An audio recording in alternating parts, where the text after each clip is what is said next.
We cannot talk about the law of attraction without introducing to the subject the word momentum, because law of attraction is the reason that momentum exists.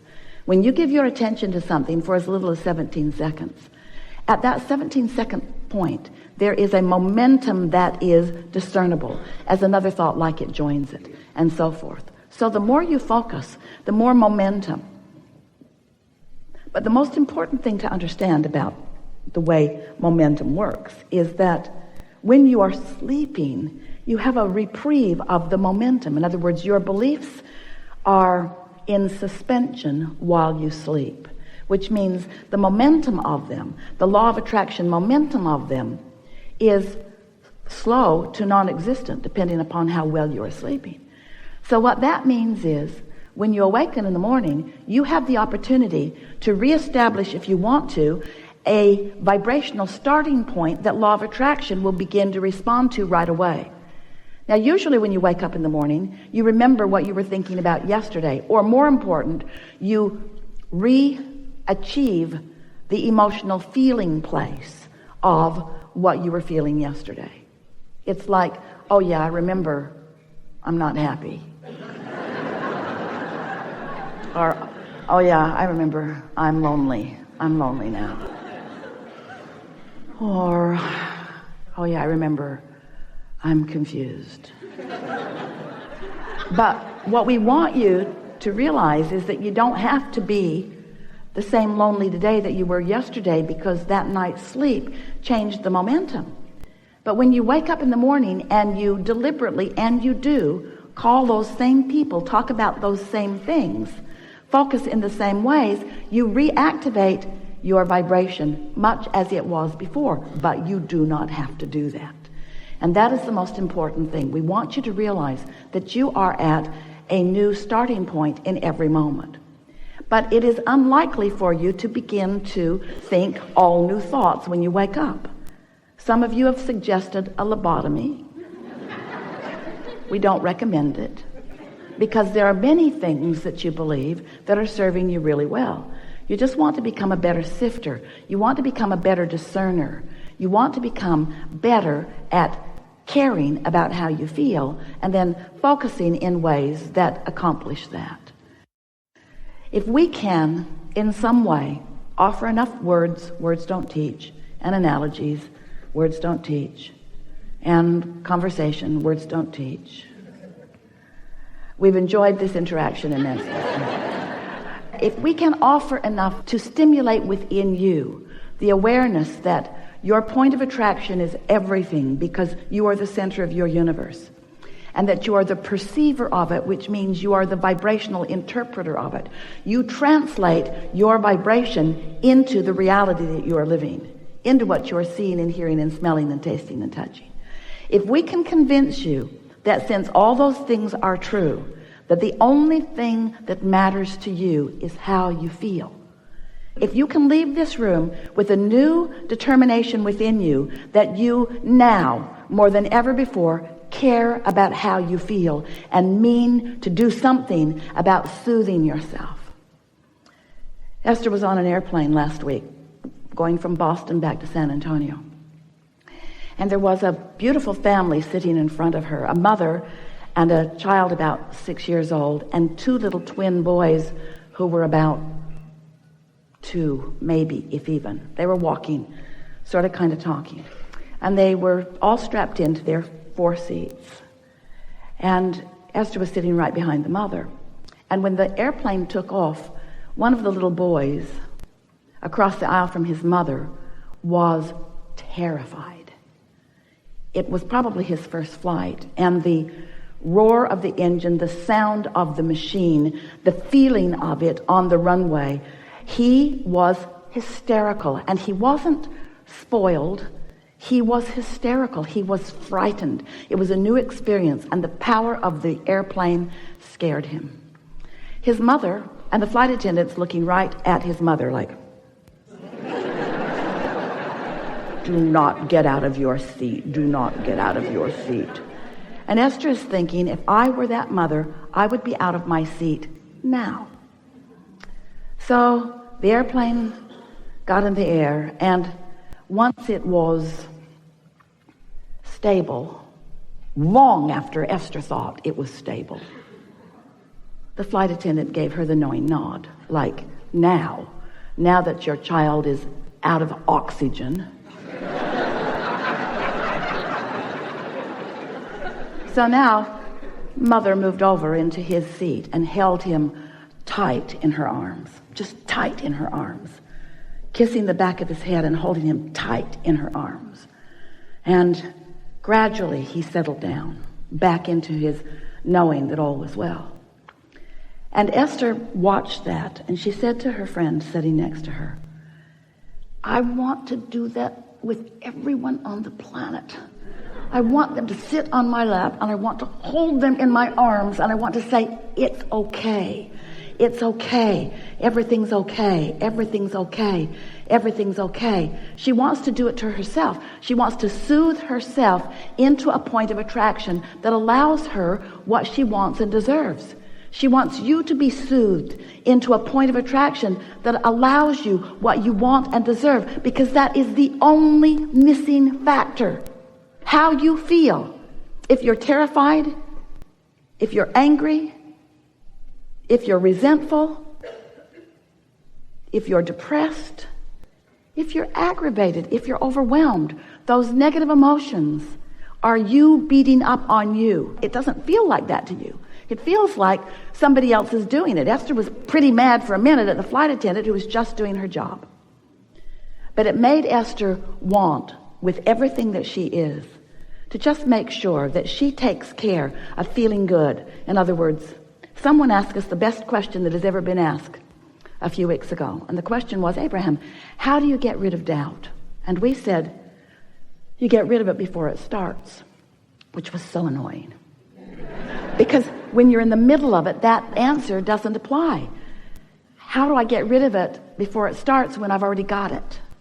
And we say, well, eventually you're going to sleep and you're going to get up tomorrow. And tomorrow you're going to soothe yourself better so that doubt never gets started. Doubt will never get a foothold if you're watching what you're doing.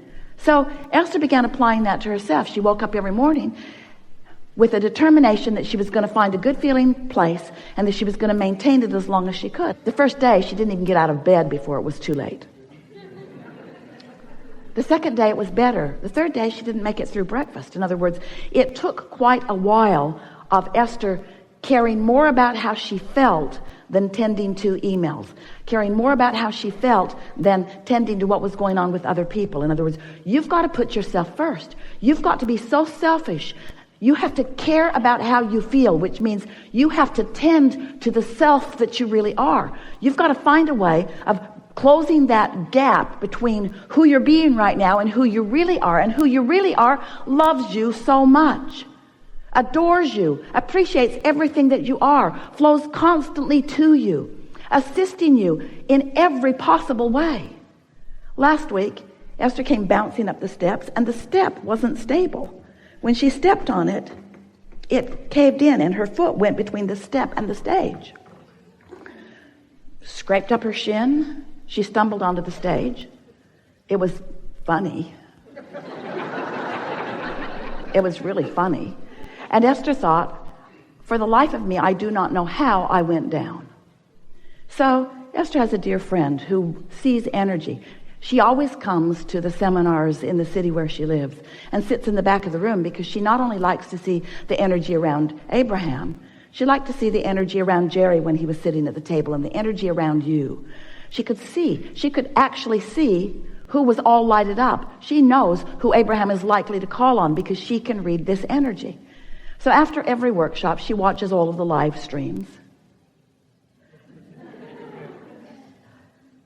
She sends Esther an email, and she says, yeah, Jerry walked on the stage with you. And Esther says, yeah, I know. I can feel him there. And then she said, he caught you last week. And Esther thought, that's why I didn't fall down. Didn't make sense to me. I didn't have my balance. I didn't have anything close to my balance, but I didn't go down. This is the thing that we want you to understand. We've got you. But if you're not knowing that, If you're mad at yourself, then you don't let us get you. You prevent yourself from receiving the inspiration. Do you know when you yawn? That's because you need more oxygen, and we yawn you.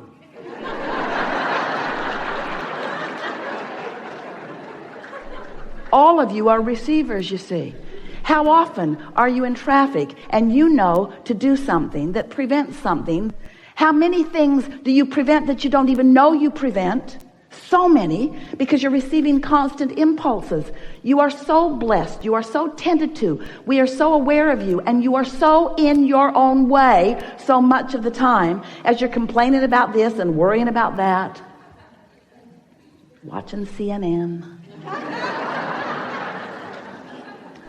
So we want you to know that you are the focal point of so much awareness, and that when you ask for something, we all know it, and we see clearly the path for you to move from where you are to where you want to be. And you know what? You want it to be a direct path. We don't. We want you to have fun along the way to the path. We want you to pick up more things along your physical trail along the path. We want you to gain more clarity along the path. We want you to continue to feel your vortex full of more things that you want along the path. Because you know why? It's a very long path. You know why? It's a path of eternity. So you keep being in such a hurry to get over there. I really want to be over there. I'm not happy over here. Then you're not ever going to get over there. Can't get over there. Can't get there from here. If you're unhappy over here about what's over there that you don't have over here, you can't get over there. So what we want you to understand is that it's never about getting over there. It's about preparing over here so that over there can come over here where you are. Did you get that? Because this is about law of attraction. This isn't about law of assertion. It's not law of getting things done. It's not the law of proving worthiness. It's the law of attraction. It's about you finding some way to think some sort of thought, to hold yourself on your own lap and soothe yourself. I am a good person, and I am doing well, and all is really well, and it's getting better. And I am figuring this out, and things are going my way. And I'm getting clearer every day, and I'm having fun in the process of doing this.